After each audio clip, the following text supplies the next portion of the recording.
भारतीय महिला क्रिकेट दल गत किछि वर्ष मध्य गुरुत्वपूर्ण सफलता हासिल करिछि। 2025 रे सेमाने प्रथम थर पई आईसीसी महिला ओडीआई विश्वकप जीतिथिले। वर्तमान सेमाने यार फल पाइबा परि मने हेउछि। भारतीय महिला दलर स्टार बैट्समैन स्मृति मंधानांको उपर एक अध्याय एवं श्रेणी पंचम पाठ्यपुस्तकर अंश हो जाइछि। स्कूल छात्र छात्री माने एबे भारतीय महिला क्रिकेटर सफलता विषय पढ़िबे। एक रिपोर्ट अनुसार ओरिएंट ब्लैकस्टान द्वारा प्रकाशित यह पुस्तक में विज्ञान, सामाजिक अध्ययन एवं साधारण ज्ञान अंतर्भुक्त।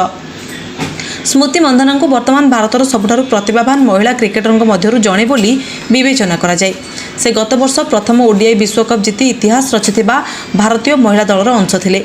बामहाती बैट्समैन टूर्नामेंट रे भारतर प्रमुख रन स्कोर थिला 54.25 हाराहारी एवं 19.0 स्ट्राइक रेट सहित 9 इनिंग्स रे 443 रन करथिले।